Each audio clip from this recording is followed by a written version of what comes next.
For our first session this morning, we have a special address by Yang Berhormat Senator Tengku Datuk Seri Utama Zafrul Aziz, Minister of Investment, Trade and Industry of Malaysia. Yang Berhormat, dipersilakan.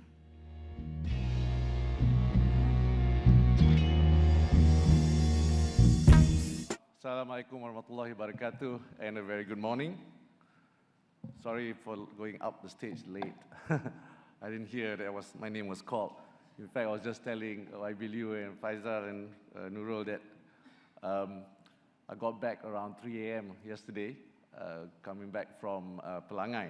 But anyway, I'm here. So thank you, Khazanah, for inviting me this morning. Board members of Khazanah, Deputy Minister Abdul Chintong, all the other esteemed KMF speakers, distinguished guests, members of the media, ladies and gentlemen.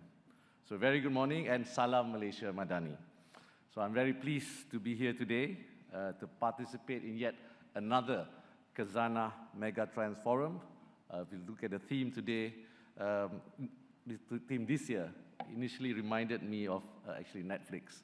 And I asked Faisal just now, and when I read the subtext, orchestrating development bargain for sustainable growth. That is quite a mouthful. So I asked Faisal who came up with this. He said Dr. Nick. But anyway, I guess that's what happens when you leave it to your researchers and analysts to name a conference. But before I start, I would like to say that I'm heartened to note Professor Stefan's thoughts on the need for a renewed development bargain for Malaysia. In charting Malaysia's next development episode, it certainly needs to be one further defined by inclusivity as well as accountability. We know that we know what inclusivity is, so let's briefly discuss about accountability. So accountability is the acceptance of responsibility for one's own actions. So it implies willingness to be transparent, allowing others to observe and evaluate one's performance. But inclusivity and accountability are features of the new Industrial Master Plan 2030, which was just recently launched by our Prime Minister. So I have a few slides this morning, but before I delve into NIMP and Ekonomi Madani, let me start with the big picture. So first of all, I think many of you know this, manufacturing remains a key sector for Malaysia. It contributes around 24% of our GDP and growing at a rate of 6%. A major contributor to exports, actually make up nearly 80% of our total exports. And manufacturing has significantly propelled Malaysia's growth trajectory. It's also a major employment generator, employing around 70% of our total workforce and growing as well. So to put things into perspective, in 2010, the sector was valued at 192.5 billion ringgit, and then you fast forward to 2022, it's almost doubled, doubled to 364.5 billion ringgit. And if you look at export, from 489.6 billion ringgit in 2010, we've seen a threefold increase to 1.55 trillion ringgit in 2022. So while Malaysia's manufacturing sector has made some progress, we must be accountable and acknowledge some hard truths. The improvement in our economic complexity has been marginal. This hampers our journey forward towards achieving our high income status. And when you look at, in terms of economic complexity, Malaysia is not doing as well as advanced economies such as Japan, South Korea, Taiwan, and Singapore. Additionally, countries like Thailand are catching up, posing a challenge to Malaysia's competitive position in the region. Currently, Malaysia's involvement in the manufacturing value chain remains concentrated in relatively low value segments. For instance, in sectors like E&E and semiconductors, our focus lies more on assembly and testing rather than design. So this limits our ability to capture high value-added activities. Similarly, if you look at the palm oil industry, Malaysia primarily engages in crude palm oil production and actually missing out on the potential benefits of downstream processing, value addition, and high forex earnings. And the other thing is a concern, and we've been discussing this a lot in cabinet as well, is about labor productivity. So labor productivity is also a concern. Malaysia's labor productivity growth has declined, and this is actually behind countries like Singapore, Vietnam, Thailand, and Philippines. Right? Our reliance on low-skilled foreign workers has impeded the necessary upgrading of the manufacturing sector over a sustained period. So to reverse this trend, it is crucial to invest in technology and innovation, enabling the adoption of advanced manufacturing processes and techniques. Additionally, the insufficient availability of high-skilled jobs has resulted in graduate underemployment, highlighting the need to address the gap between industry requirements and the skill sets of our graduates. So the NIMP attempt to be inclusive, but we must first acknowledge the issues, the disparities in the manufacturing sectors across states in Malaysia. And development, of course, many of you here know this, concentrated in states like Selangor, Johor, Penang, and now Sarawak. And to breach the wealth and knowledge gap, high-income generating activities need to be more evenly distributed across all states. And if you look at the SMEs, they hold significant untapped potential for growth in the manufacturing sector. Currently, 6% of MSMEs operate in manufacturing and contributing only 8% of the total GDP and 9% of total exports. And so we want to be inclusive. Empowering SMEs is crucial as they play an important role in revitalizing Malaysia's middle class in a post-pandemic scenario. So we are committed to creating opportunities for inclusive growth, both geographically across all states and also for SMEs.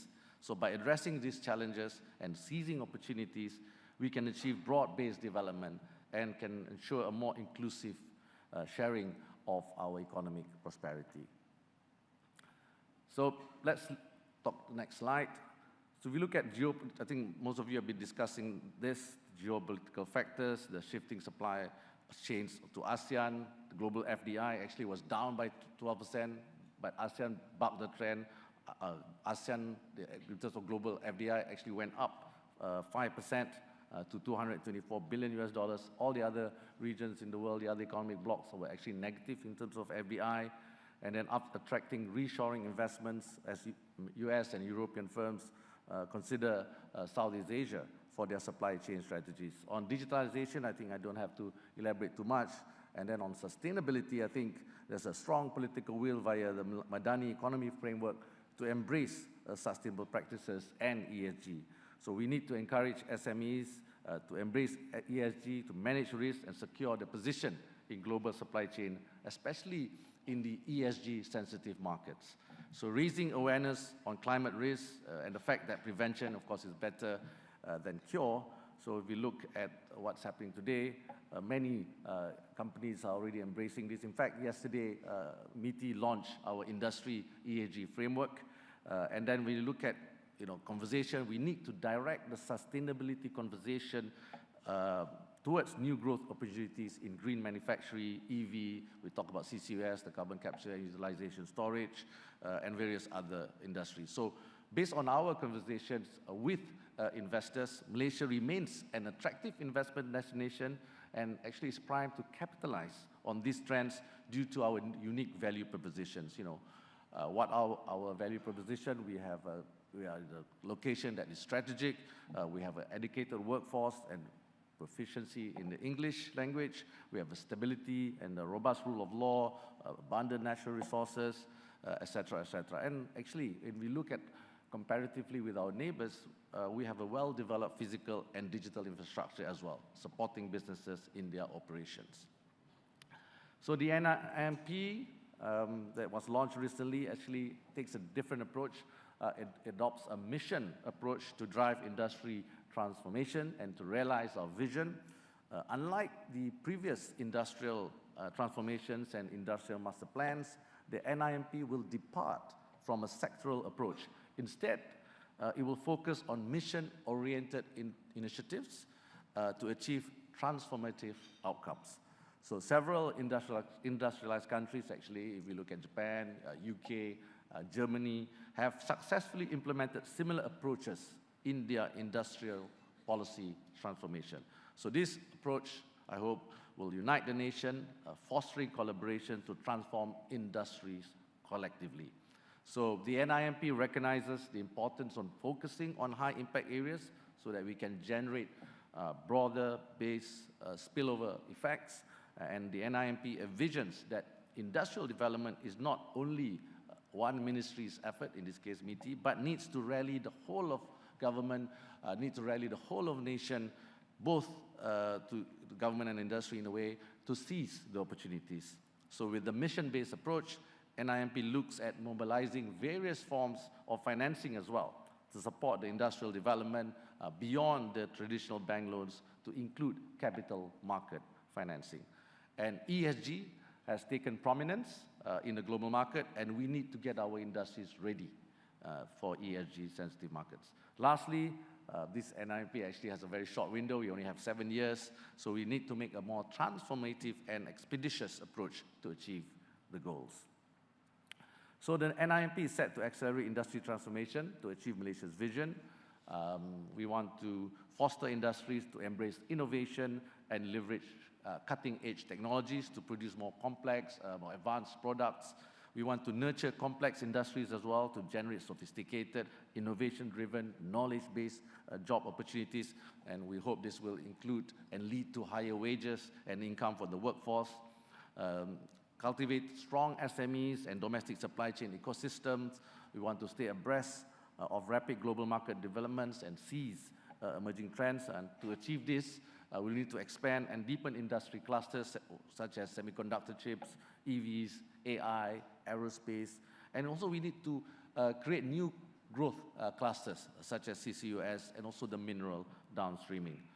And of course, foster balanced growth across all states in Malaysia, as I mentioned before, and prioritize ESG, environmental protection, and resilient buildings. So our industrialization process must be made both eco-friendly and capable of withstanding disruptions. So this slide, it's a bit busy, it's intentional. But building upon the mission-based approach, we have formulated 4 core missions that serve as the foundation of our industrial transformation strategy. First, of course, is advancing economic complexity. We want to encourage industry to innovate and produce more sophisticated products, and this will enhance the competitiveness of the nation in the global market.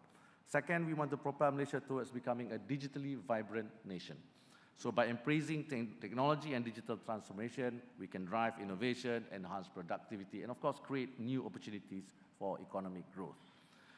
Third, we want to address climate change by striving a net zero future. And fourth, we want to ensure economic security and inclusivity. This also creates an enabling environment to ensure supply chain security. We want to support SMEs and promotes equitable participation in the economic activities across all sectors and across all states.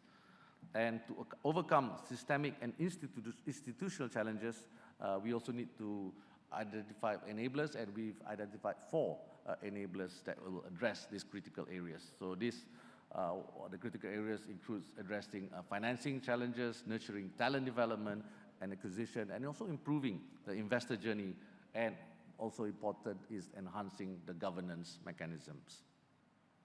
So on the first mission, I'll just go through quickly some of the missions here. I don't have time to go through all.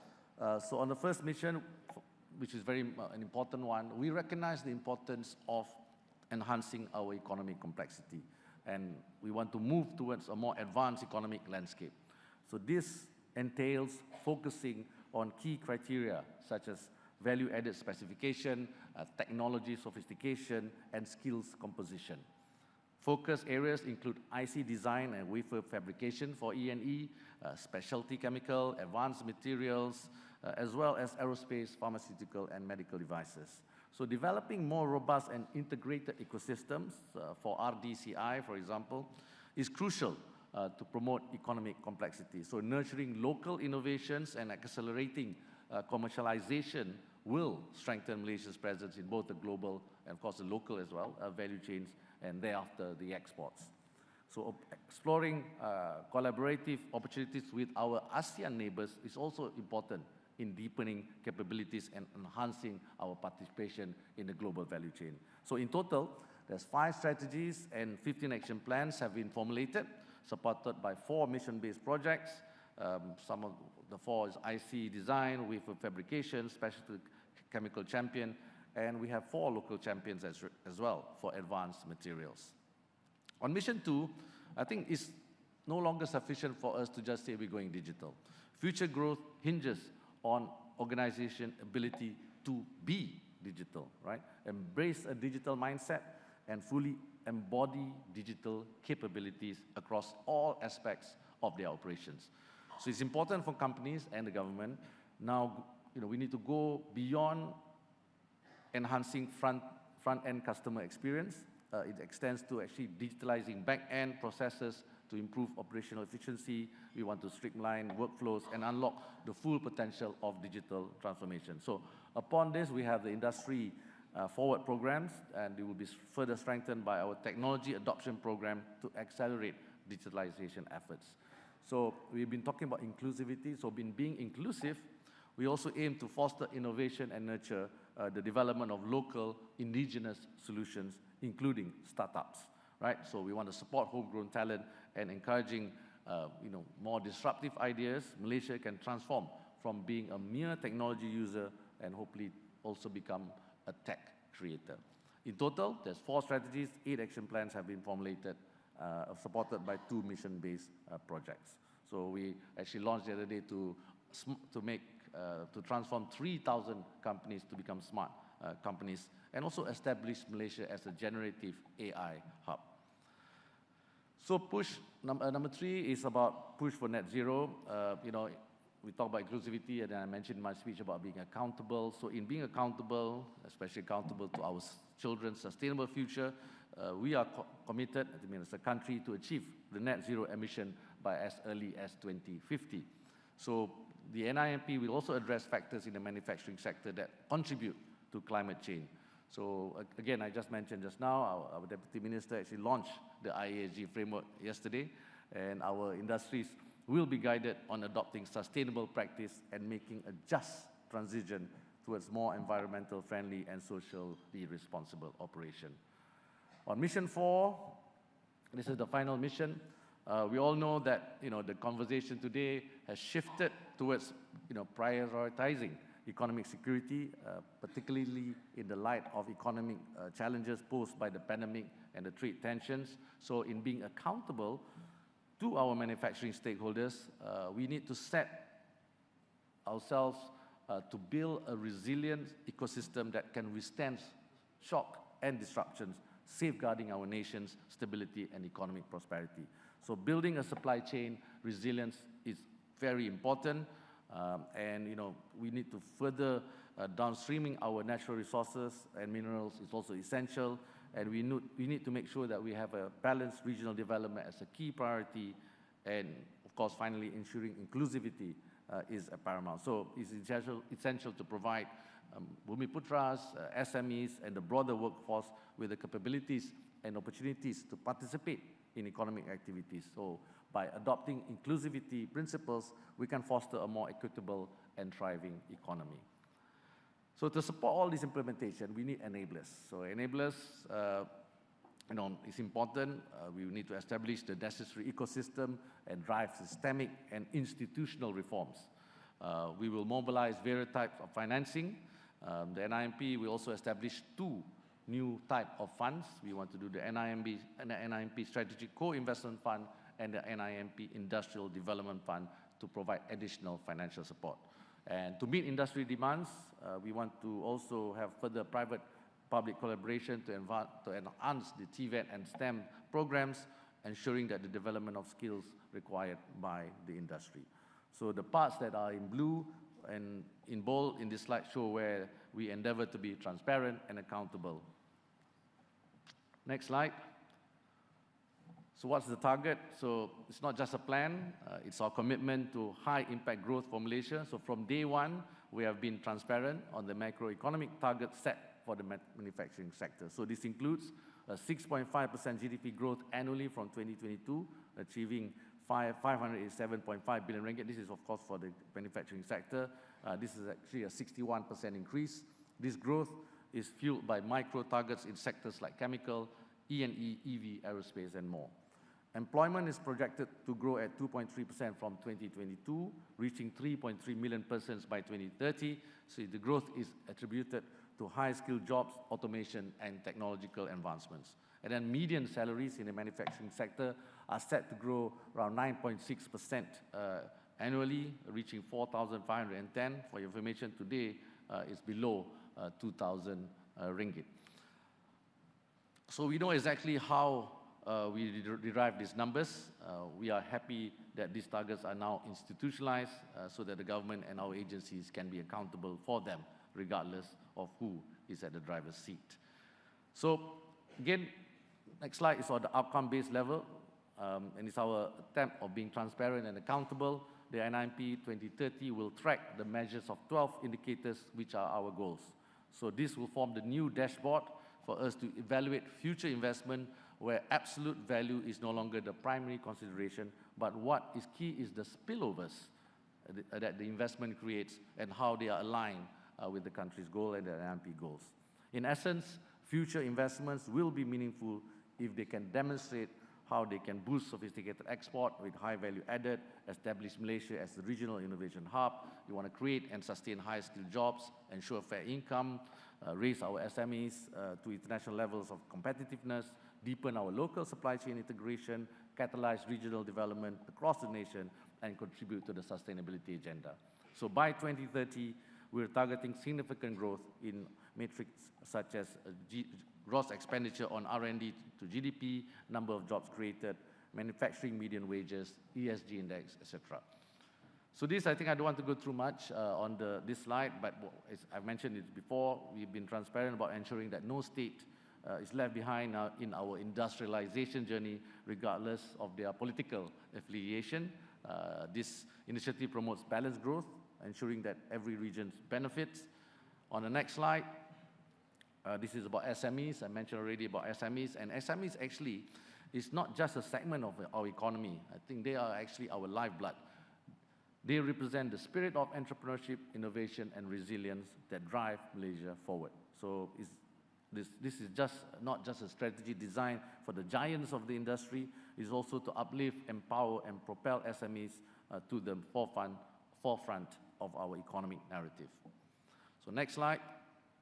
This is just a governance structure. So of course, we want to ensure that it's not just a government initiative or a private sector aspiration. It's a collaborative vision where the synergy of both sectors is fundamental. So our approach is anchored in the belief that the most impactful result arise from a whole of nation approach. And spearheading this collaborative endeavor is also our Prime Minister, who provide leadership through the National NIMP 2030 Council.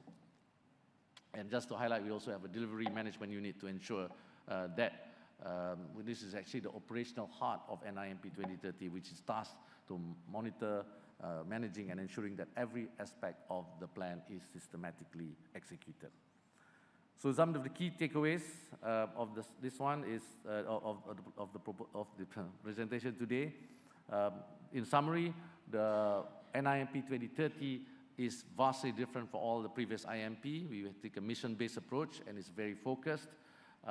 We have 62 action plans that will enable Malaysia to leapfrog into high-value-added industries and expand the middle-class society. And we talked about the GDP, we talked about national industrialization across all states in Malaysia, we talked about SMEs, we talked about the governance structure that is led by Prime Minister himself. And the investment estimated value is about 94.6 billion ringgit for the next 7 years. And this will be funded by a variety of financing models. The NIMP can leverage on many incentives that are available, and some hopefully will be announced on 13th of October. So I've got the last two slides, which is also important. So I now wish to briefly touch on Malaysia's Madani economy narrative. Yeah? It's a framework that includes the raise the ceiling in terms of unlocking new enablers by coordinating national priorities in order to grow the wealth of the nation. So we are committed to ensure that we achieve a sustained economic growth of 6% annually. Right? At the same time, as you all know, we want to raise the floor, right, where social justice will be championed to ensure that the enlarged wealth is benefited equitably by the rakyat. So growing the middle class society is a key focus. And the government of Malaysia is undertaking several reform measures, such as fiscal rationalization and institutional reform. However, investment is key to support these aspirations. Hence, it's critical to rejuvenate the investments in Malaysia to help achieve the 7 aspirational outcomes of the Ekonomi Madani narrative, to aim to strengthen Malaysia's economic position and foster inclusive growth. Actually, I want to mention here, actually Malaysian investment performance has declined, yeah, from 40% of GDP in the pre-1998 levels now to only 20 to 25% to GDP. So Ekonomi Madani also aspires to reposition Malaysia as the top 30 largest economy, as you know, and we want to improve our global competitiveness to top 12 and strengthening fiscal sustainability. So this contributes towards sustainable economic growth. Additionally, as you know, as announced by the Prime Minister, it also aspires to improve the Human Development Index, increase the labor share of income, and we want to promote inclusive growth. To succeed, we require an all-Malaysia approach. You know, the rakyat, the government, the industries, all the stakeholders need to work together to embrace in the spirit of unity, practicing good governance and facilitated by an agile and collaborative public service delivery systems. So my last slide is this, you know, to achieve our aspiration, we here at MITI are focusing on 6 engines of growth for which high-quality investments are required, and each of the engines have identified initiatives, and some examples are highlighted here on the slide. The first is reindustrialization, so that is the NIMP, where we outline our 4 key missions to transform Malaysia's industrialization, reversing the premature deindustrialization. Second is the transition to a greener Malaysia, so that, you know, given the context of global transition, Malaysia must seize the opportunity to boost our industry's competitiveness. There are also fresh economic opportunities that will arise as a result of this transition. Third, Malaysia needs to drive digitalization at scale. The fourth engine of growth is to build a good life for our citizens. So for what do I mean by this? We want to have a world-class infrastructure and world-class public services, and we want to promote ESG practices to create good life for workers through greater adoption of ESG framework and standards by all companies, JLICs, SMEs, etc. Fifth is to drive a job-led consumption growth. We'll need to the importance of the middle-class society. We need to emphasize on growing the middle-class society, producing more jobs that have higher income. And hopefully this will lead to spending capabilities that will boost consumption. Lastly, empowering regions is the 6th engine for growth, which I've mentioned many times here today. So this 6th engine of growth emphasize the investment focus and the pool investment opportunities all together. So consequently, targeting the high-quality investments that benefit Malaysians, contributing to social and economic stability in Malaysia and also in Southeast Asia. So thank you very much. Thank you very much. Next, we move into the Fireside chat on Ekonomi Madani. YB will be joined by Dr. Nungsari Ahmad Radhi, Committee Member, Advisory Committee to Finance Minister of Malaysia, and Nurul Izzah Anwar, Co-Head Secretariat for the Advisory Committee to Finance Minister of Malaysia. The session will be moderated by Datuk Mohamed Nasri, Executive Director, General Counsel, Company Secretary and Head, Corporate and Support Services of Khazanah. Over to you, Datuk Nash. Okay. Okay, let me start by thanking YB for the special address on the new industrial master plan.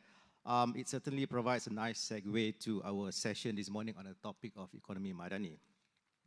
So, Assalamualaikum and a very good morning to everyone, and welcome to the first session for day 2 of KMF. It's really great to see familiar faces in the hall. And a huge thank you to all for braving the morning traffic to be here on time. For what promises to be a very insightful and exciting session. No pressure to the panelists, of course. And I really hope that you have found day one of KMF to be insightful.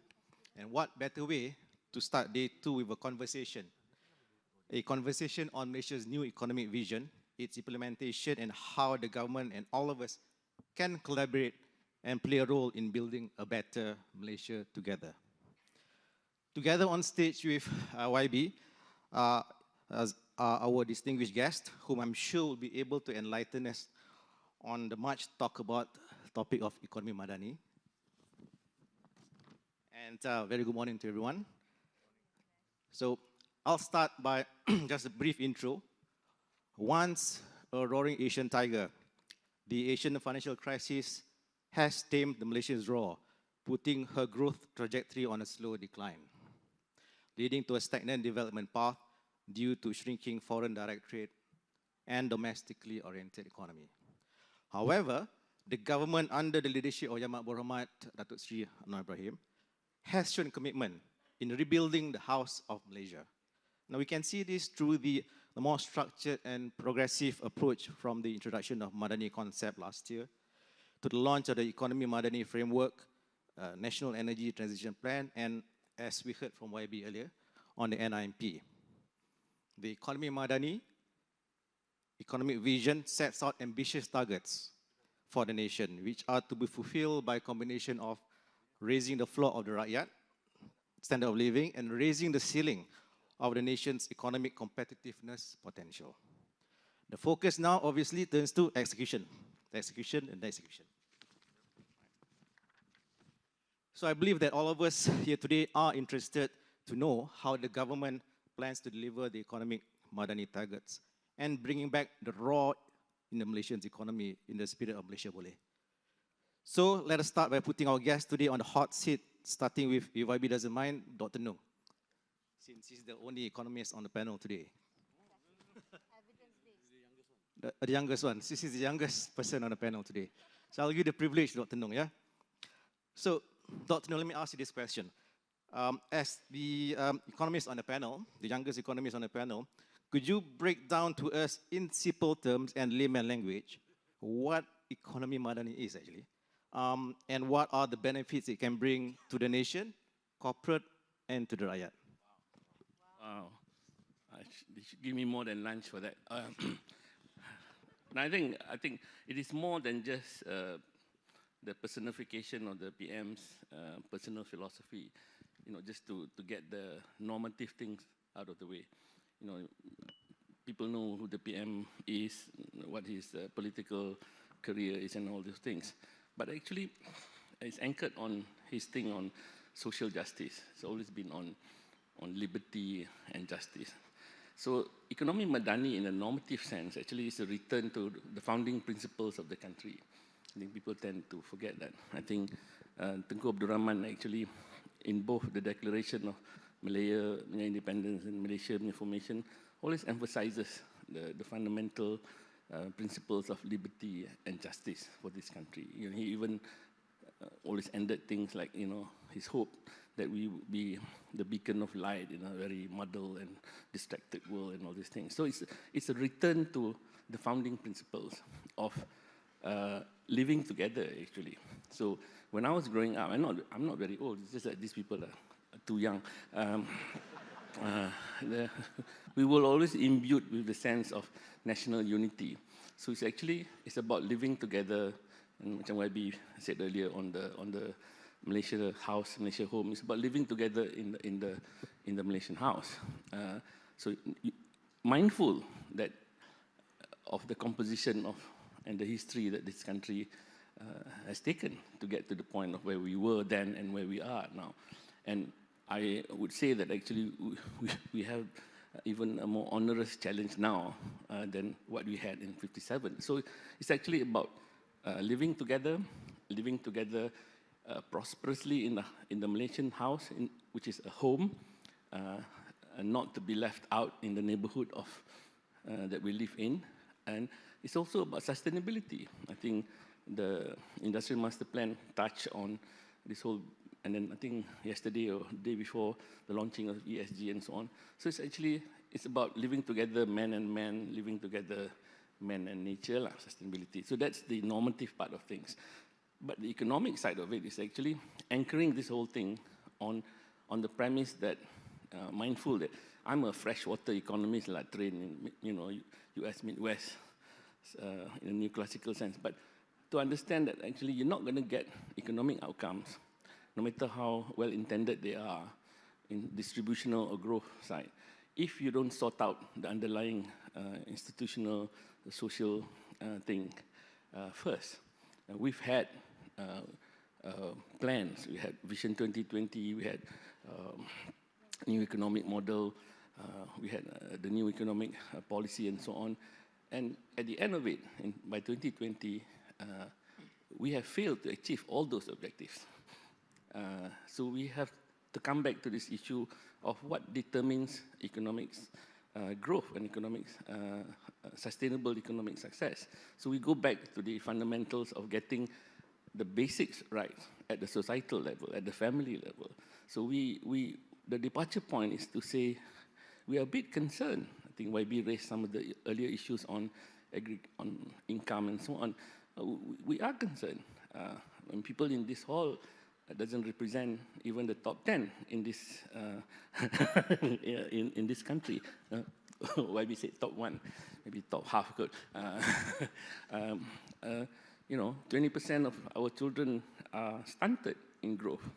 50% of our school leavers do not continue to improve themselves. We can have the kind of family breakdown, and we have a income YB intended for the IMP to target for an increase in wages. We have quite low wages that then presents a kind of challenge on the demand side for firms to grow. I missed the first session on markets and firms yesterday, but I didn't miss the Stefan punya conclusion. And to the point, and YB was an investment banker, there's a whole bunch of bankers in this room, that we knew, everybody in this room knows that the last 20 years, the growth trajectory of the economy itself has actually slowed down.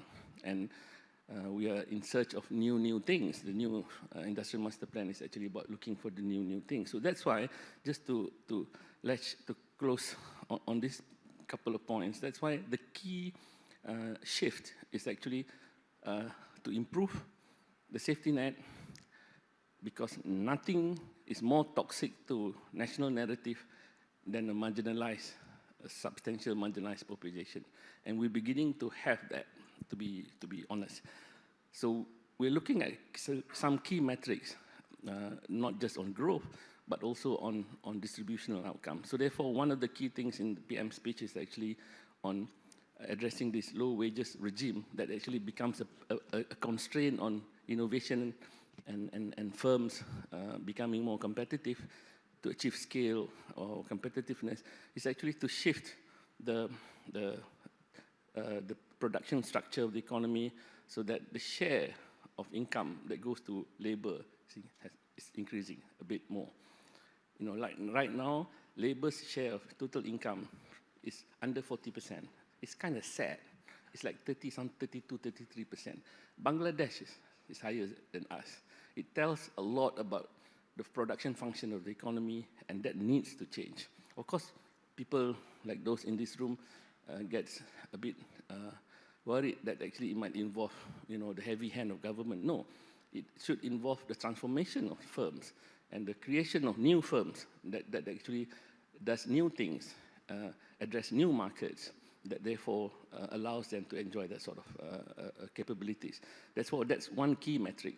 Therefore, the other key metric thing, I think maybe even alluded in the slides, actually, the country has gone through a domestication exercise. There was a time prior to the 98 crisis, total trade as a percentage of GDP was like 200%. But now it's like 120%, 130%. So we have domesticated. Sources of growth have domesticated. In fact, our institutions have domesticated. Our perspectives have domesticated. And that needs to change. So therefore, the other thing about being regionally competitive and making SMEs, even SMEs, to be to have a more regional outlook of getting markets outside the country. So see, the demand curve, this is trying to be a bit pedantic on this. I mean, if firms, I was talking to Edward, Inside Scoop. Ice cream is quite a luxury good lah. It's not Baskin Robbins, but you eat ice cream once a week and it's charged at 8 ringgit per pop. Businesses like that have a chance to grow, but businesses like that have a chance to even grow further if that part of the demand curve is larger, and that can only be larger if they have access to, they're more competitive in regional markets, not global firms. So I think, then the third one, maybe Puan Nurul Izzah will elaborate, is actually on the supply side, we have to solve this, I don't know, the macho man. Yesterday there was a conversation about the lost boys in education. We also have the lost, the female issue. We have a male problem, but at the education level, at the human capital level, but we have a female problem in the workplace. Our female level force participation is way too low. Maybe there are too many macho men and around here that allow their daughters to go to school, and go to universities, but somehow don't allow them to work. So I think increasing the female labor force participation rate on the supply side is one of those things. Increasing the share of labor income is another thing. To increase the footprint of Malaysian companies, SMEs, and everything towards a regional market is another thing. But the challenge on sustainability is actually on the fiscal side. I must be honest because I'm wearing this tag this morning on the finance minister. But the opportunities on the sustainability side, on greening Malaysia, on developing bioassets for both the carbon market, which can be lumped together with food security issues, utilization of technology in a very different way, and to finally maybe move out of this plantation logic and plantation structure that we've been stuck with since they first planted rubber trees over 100 years ago. So that's okay. Okay. Wow. Thank you, Doc. That's a very, very interesting response to the question. I think you also multitasking. You seem to be a moderator and also a guest. But so it makes my job easier, I guess. So, I mean, you were trying to deflect some issues to Izzah just now. Two issues I noticed on education and social protection. But so Izzah, I'll just start with one first, which is on the social protection, because I think it is heartening to know that the government is really aiming to raise the social protection level for all. However, the challenges in the past and present are reaching out to the deserving rakyat due to the outdated or incomplete social protection data. So, Izzah, what can we expect from Ekonomi Madani in addressing this issue? Assalamualaikum warahmatullahi wabarakatuh. Salam Malaysia Madani. Thank you, our moderator, Datuk Nash, and of course, YB, Seri Zafrul, Dato Nung. I think, it's quite interesting to note from the presentation earlier, we're tackling or adopting a mission-based approach because there's so much fragmentation, not just in terms of aid disbursement, but also at times, we're looking at working in silos. Everyone here is part of the collective Malaysian centers of influence. Powerful people with your own spheres of people that you can influence. And I think that's why it's very important for us to go back and understand in anything, it requires a bargain. It's interesting that the term development bargain is used, right? By Stefan Dacon as well yesterday, because even in the issue of aid distribution, you understand that you have this challenge. You must ensure fiscal sustainability. We talk about this all the time. You have to reform subsidies, But by the same token, you realize that pockets of people are still not being addressed through the fragmented social transfer or aid system. So because of this, it must come together. I mean, that forms the main bulk of our recommendations, that as you pursue subsidy reform, you must also, at the same time, find a way to unify the registry. Now, we talk about sumbangan tunai rahmah, yeah? The aid disbursement, the cash transfers. It involves the collective responsibility of 30 agencies thus far. And it's a great start. But like many other countries, it is not complete. If you look at EPF data, so many people still remain outside the formal work system. So how do we push so that we're not resting on business as usual? We talk about Ekonomi Madani and trying to achieve not just the targets, making sure women join the workforce. But I think back to social protection, the main thing is to utilize first an understanding of the development bargain. You cannot just have reforms and focus on the health of the economy without focusing on the health of households.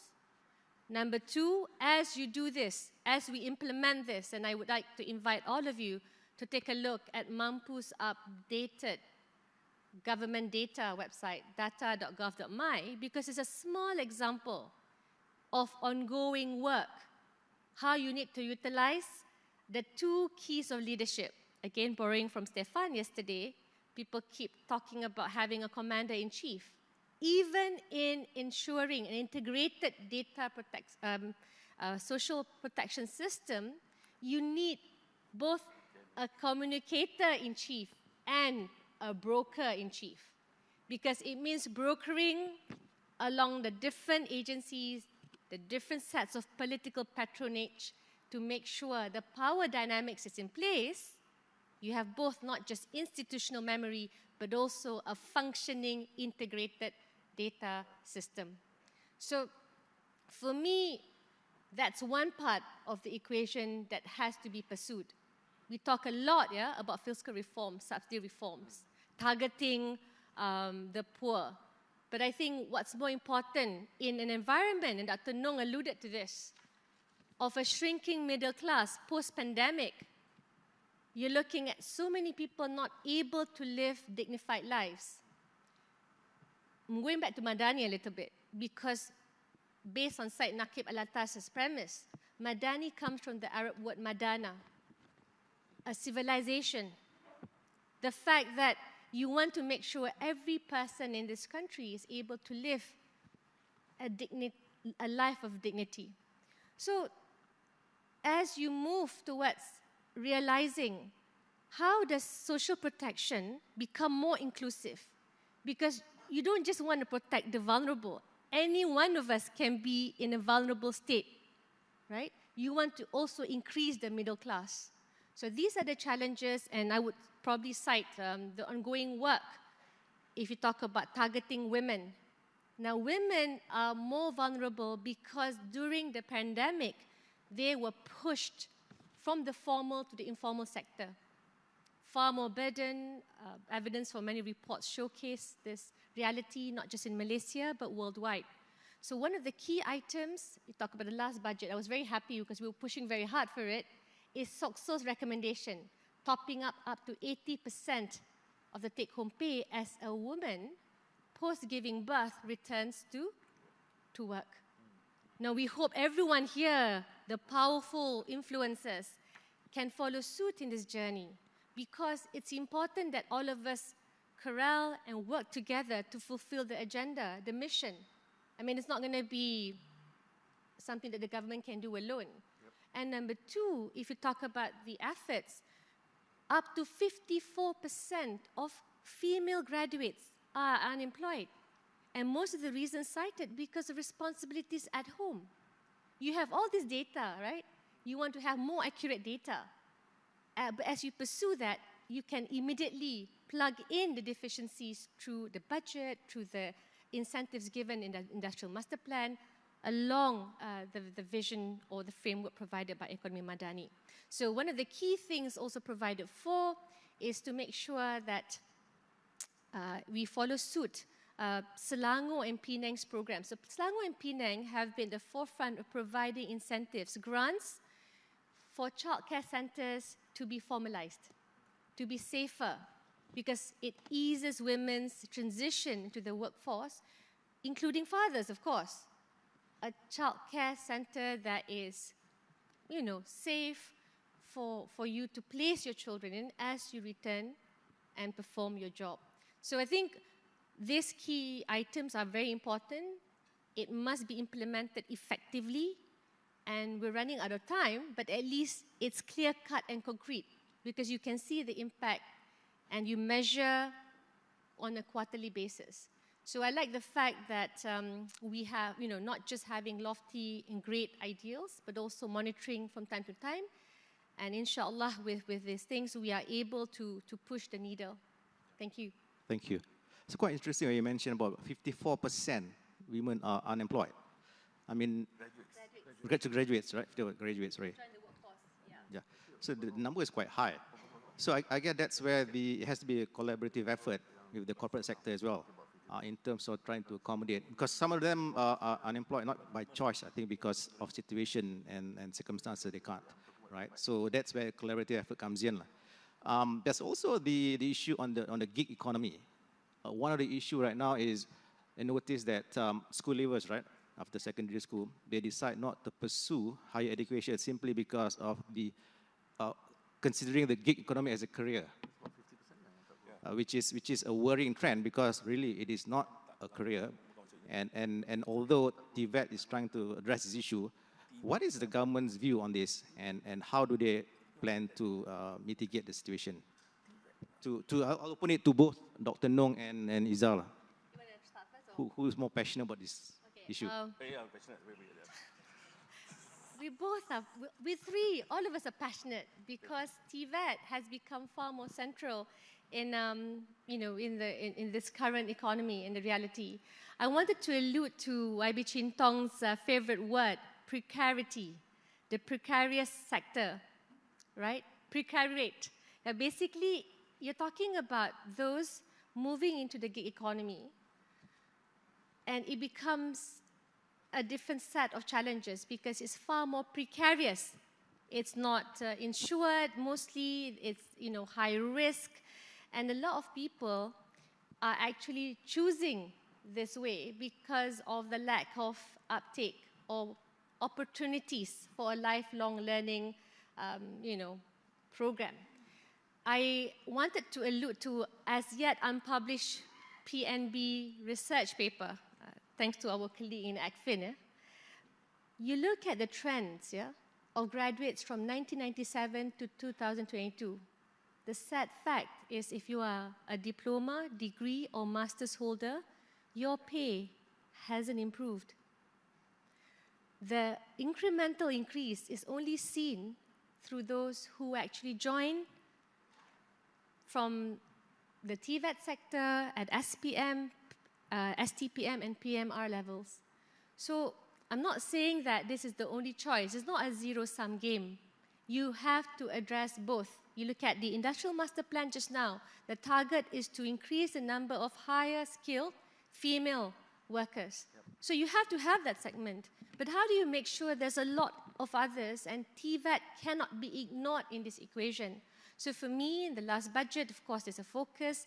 There's plans underway to also collect the existing TVET programs in the country, not just the ones offered by the GLCs, but also by the private sector, because eventually you need to match.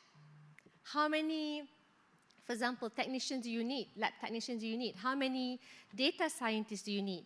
At any given moment, the government should be able to access all this information. We have some, of course, DOSM has done great work, but we have to make sure it's updated constantly, because then you are able to plug in. I believe MITI has also plans in the current budget, and I hope it gets approved, YB, whereby you can also provide for teaching factories. Because you need to provide workers that industry wants at the end of the day. You know, I love the fact that, you know, we also need to nurture different areas of growth, but at the same time, we also need to be relevant. So these are some of the items that we expect to be fulfilled, and we do need to have follow-through.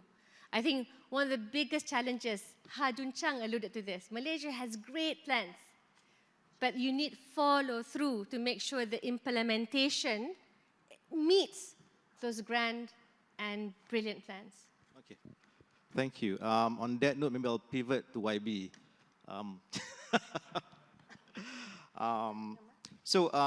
YB, the recent announcements on FDI from key international players such as Tesla, Bosch, and Infineon have lifted the spirits of Malaysia.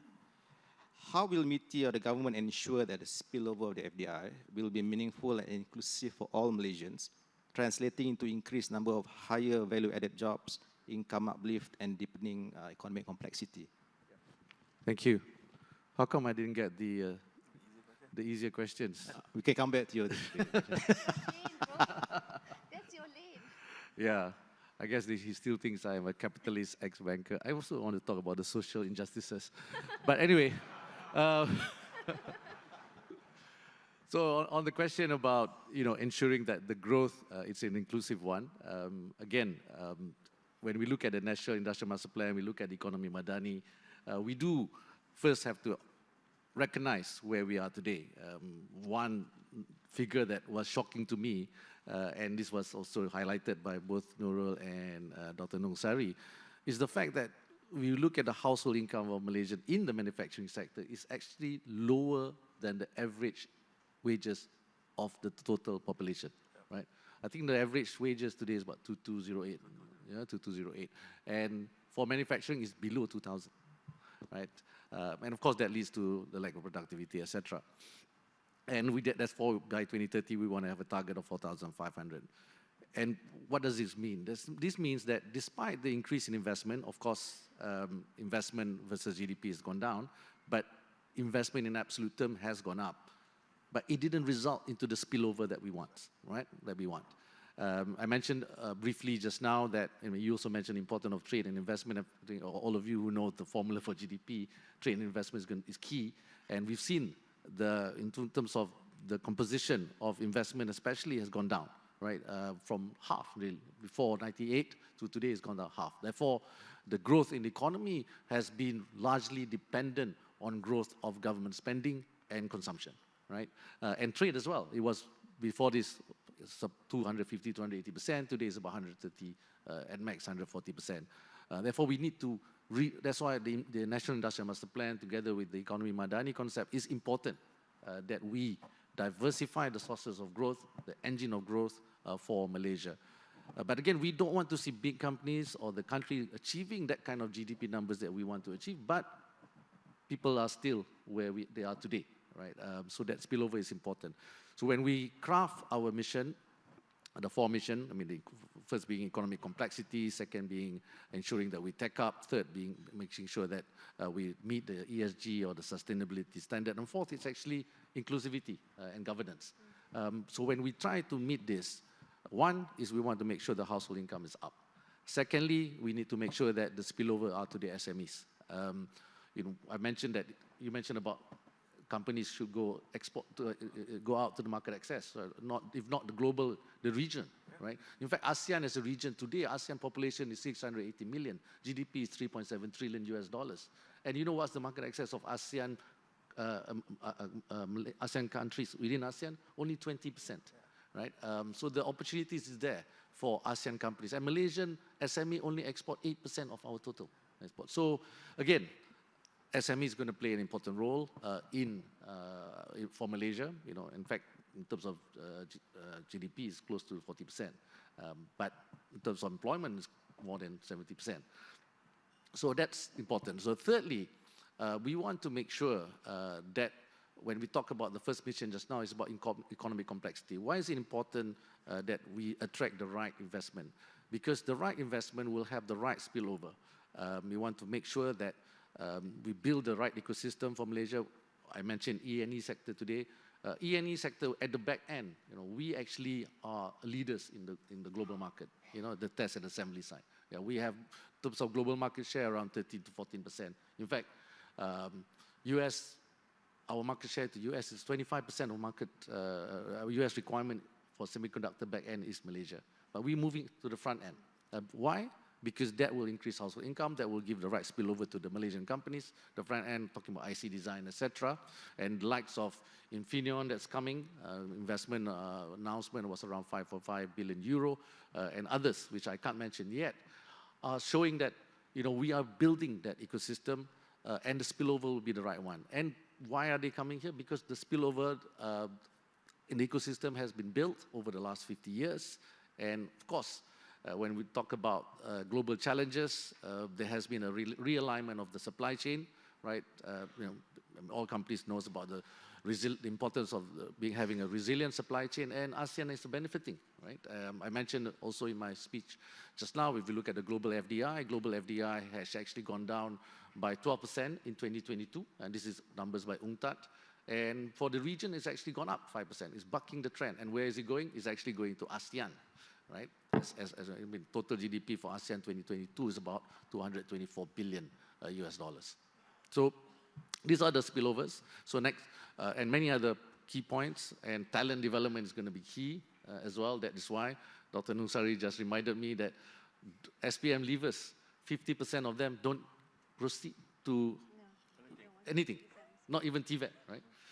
So we need to address this. And STEM, part of the NIMP is talking about the importance of STEM education, because we need to ensure that that supply chain of talent, the right talent, and I hope you're right, Nurul, that the Prime Minister, the Minister of Finance, will approve some of my proposals on the budget, if you can tell him, about this, yeah, I mean, cabinet members sometimes not easy. To ensure that we have the right kind of employment strategies. The partnership between industries and higher education is important. So thank you, Nash. Thank you, thank you. Wow, I mean, the conversation has been very interesting. Unfortunately, we are running out of time because I do want to open Q&A to the floor. But I have one burning question for Dr. Nong, just to close out if YB and Izzah doesn't mind. It's actually, you mentioned earlier on, Doc, that you made reference to previous economic policy and models. Some didn't meet the objectives. So what are the key differentiators this time? Why now? Why do you feel that we are able to meet those objectives under Ekonomi Madani? Maybe I'll be a bit cheeky because I had dinner with Stefan the night before, but I missed his session yesterday. He said actually, the bargaining with the elite, bargaining for development, and then I said there is this bargaining with the elite.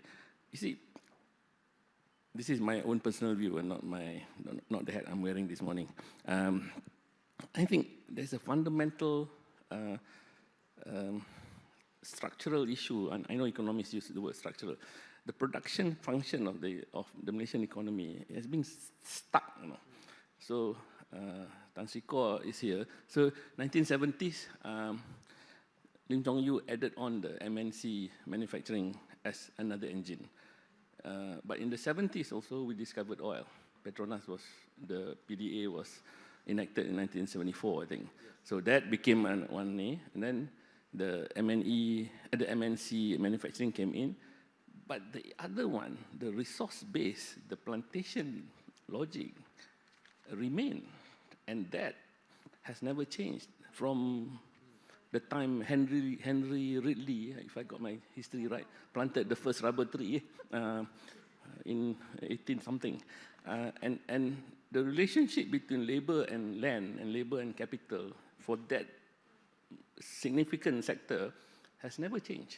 Until and unless we change that, we're not going to see much change unless we add more engines lah kat sini. More, maybe the ESG, maybe the sustainable side.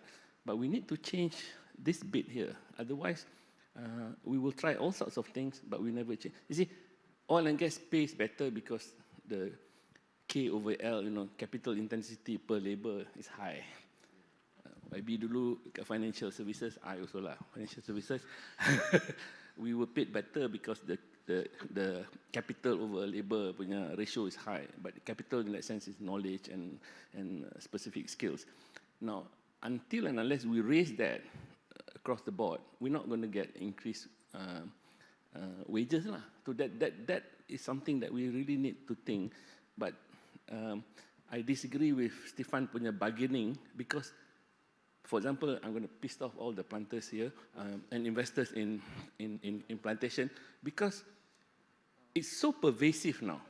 PNB, Tabung Haji, KLK, you name it, everybody owns, have an interest in plantation and they don't want to change. And that explains to you why we have the foreign labor that we have and suppression of wages. So that's your answer. It's a very difficult thing. Yeah, okay lah. To summarize, so Doc, what you're saying is basically we do have the ingredients and we now have the recipe. We always have the recipe. Okay, anyway, I think we're really running short of time, and I'm sure there's a lot of questions coming from the floor. I'll open up for Q&A now, and can I? Yeah, okay, so number one. Could you please state your name and the organization you represent, if any? Good morning, my name is Mei Yi and I'm from Sols Energy. Thank you so much for this very insightful discussion. We've talked a lot about wanting to improve the middle class, grow the middle class. A very well-known researcher, economist on inequality, Raj Chetty, talked about how social capital is the key to social mobility. Now, we increasingly live much more segregated lives, especially our children. Kids from poor families don't go to the same schools as kids from rich families. Now, this segregation is going to then continue throughout their lives. So how can we move upstream a little bit and address the problem at that stage? Thank you. Dr. Nung or Izzah? I thought one thing that was missing in the emphasis that PM in the launching of the Ekonomi Madani narrative was actually the promotion of the third sector. He himself came from civil society, from activism, not-for-profit, from that. You see, India has shown, that's why he actually advocated that. But actually, what the heavy hand of the government, kadang-kadang very heavy lah. And then the free hand, the invisible hand of the private market, sometimes so you don't know what the hell they're doing. So, but it's not trickling down. So the social capital, I think we convince him actually the kita jaga kita, the floods in 21, the volunteerism is a key sector. So I'm trying to lobby dulu nak lobby Tengku Zafrul tapi dia dah jadi MITI.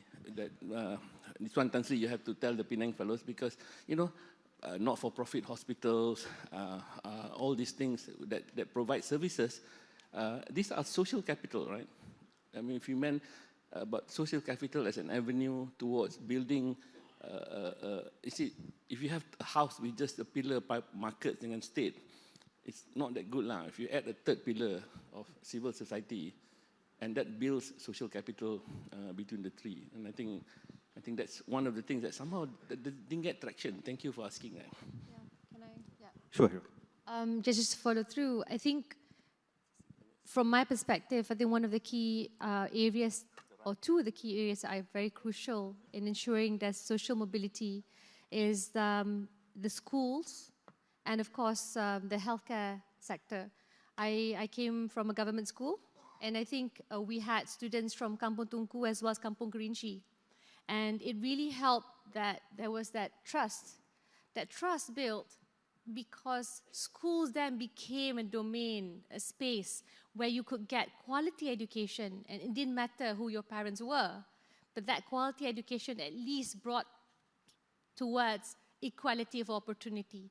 So I think we have a long way to go because the pandemic, the lost boys, the lost SPM leavers, and there needs to be extra effort and budget allocation because you need to address the existing gaps left behind by the pandemic. So education, I would say investment in our government schools, even to the point of looking through at the curriculum. because it's not just to build unity. If you provide quality education, parents will feel happy to send, and parents, in this sense, is not the ones who want to send the schools to MCKK alone. But other government schools, you know, Asunta is not bad at all. Woo! Yeah?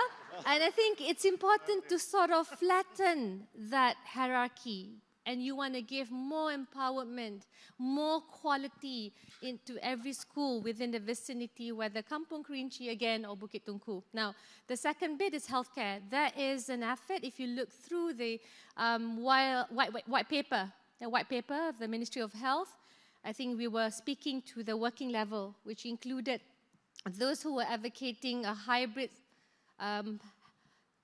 social health insurance, yeah, as we move forward. And this is important as well because I think you need to understand and sort of streamline and arrange the services accorded by the private sector as well as the public sector. And how do you get the best of both worlds in an environment of future filled with escalating healthcare costs? So I think this is important, not just prevention per se, but reform and taking into account how it can be implemented to future-proof Malaysia, where everyone can have access to quality healthcare. Thank you. Right, thank you. I know YB you're itching to respond to that school remark, but it's actually a Q&A session, so I'll just open. So if I can, maybe number 2. Assalamualaikum and a very good morning. Saya Nasrul. My name is Nasrul from Kapitani. I think this question to Puan Nurul, bagaimanakah kerajaan melalui naratif ekonomi madani hari ini mahu mengatasi polarisasi yang semakin membarah pasca pilihan raya? What measures does the government plan to implement within the ekonomi madani narrative to curb the post-election polarization? Thank you. Terus jawab. Serius. Jawab terus. Whoever is...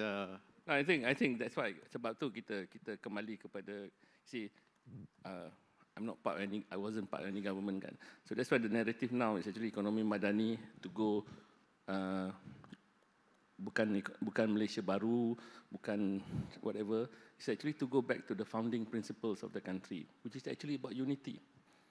You see, sekarang ni, I think we made a mistake. I mean, I own up to the mistake lah. I belong to that generation who grew up, became old and did okay, and somehow leaving behind a more screwed up Malaysia than the one that I benefited from.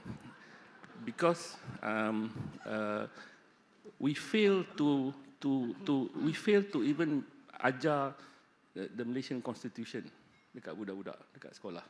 We never told the real story about, you know, sekarang ni orang cakap agreement lah, understanding lah.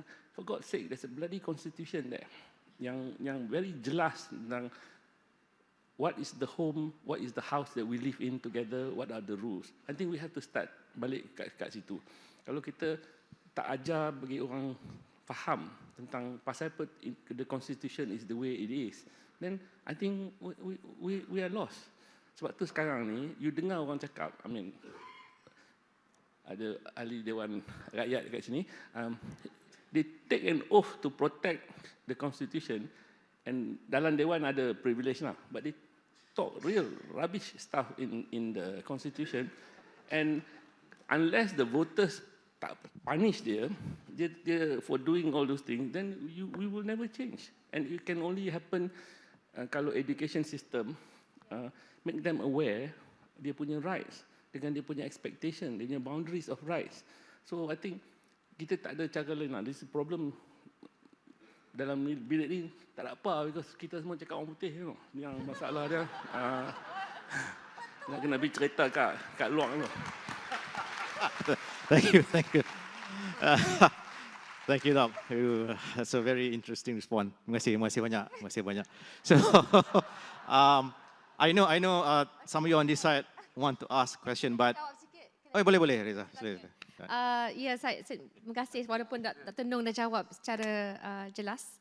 Saya rasa isu polarisasi kaum ni bukanlah sesuatu yang hanya melanda Malaysia lah. Kita melihat politik of the extreme right itu menular daripada Amerika Syarikat dan banyak lagi negara lain, maka kita perlu, pada pendapat saya lah, antara cadangan yang dilontarkan dan diambil serius oleh Kementerian Pendidikan adalah memastikan kurikulum di sekolah kita mahu mencambahkan nilai kesatuan. Dan ini bermaksud kita perlu juga anjurkan program antara sekolah. Maksudnya bukan sekadar sekolah kebangsaan, ada sekolah jenis kebangsaan Cina, ada sekolah antarabangsa. Ia perlulah dilakukan secara berkala, melibatkan sekolah-sekolah di negeri Kedah contohnya, Kelantan, Johor. Ini penting kerana di sekolahlah medan di mana diletakkan beberapa elemen politik kebencian yang sangat serius. Di bawah ekonomi madani, sebenarnya saya tak sebut secara panjang, tapi inspirasinya antaranya adalah Kota Madinah. Piagam Madinah itu perlembagaan semasa zaman Rasulullah SAW adalah perlembagaan yang memberi perlindungan bukan sahaja kepada Muslim tapi juga non-Muslim. Ia perlembagaan yang inklusif yang bermaksud sebuah negara yang bertamadun tidak boleh menafikan hak sesiapa pun. Jadi pada saya dari segi hak kepada keadilan, cara kita berkomunikasi, cara kita melahirkan perbezaan pendapat.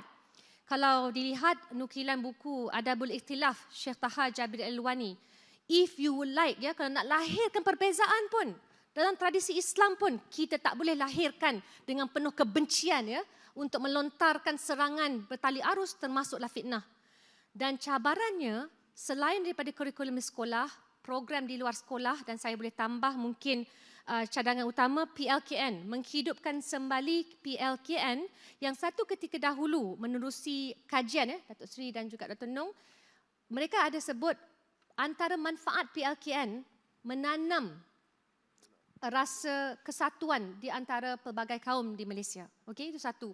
Tapi kedua, medan media sosial. Saya tak boleh tekankan lagi medan media sosial.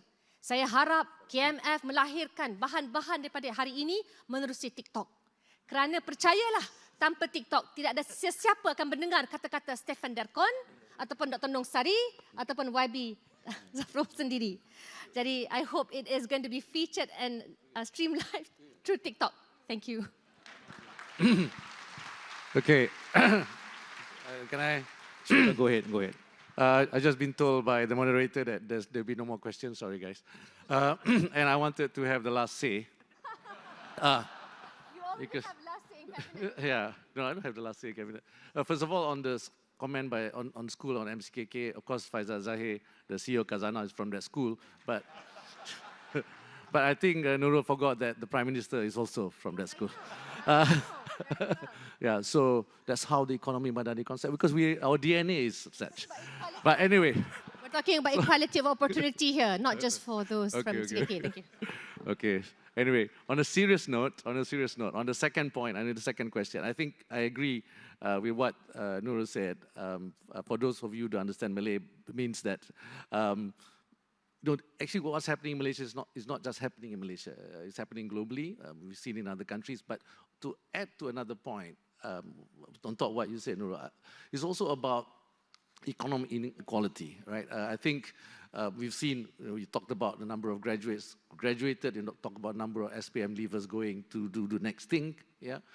And we're seeing the disparity in income, the disparity in the digital divide, many other disparities that we can talk about today. I think that is also one of the key reasons of why we are seeing this phenomenon. And I think that's why the Ekonomi Madani concept is important, because we want a growth that's inclusive, we want the growth that's equitable, we want the growth that's just. We're talking about transition to ESG. Again, we need to make sure that when we transition, it is done properly, because there will be social injustices if we do not cater to all segments of society when you do any transition as well. So that's my point. Thank you. Okay, thank you. So, unfortunately, we really need to end the session, and my sincere apologies to all those on the floor who wants to ask a few questions. And even online, I couldn't even. What you can do, you can direct questions to me, and I can direct the questions to those who would like to respond later on after this session, right? So I think I mean, everyone agrees that it has been a very interesting, very exciting session this morning. And I would like everyone to put your hands together. Big round of applause to our panelists, Izzah, Dr. Nong, and YB. Thank you very much. Thank you.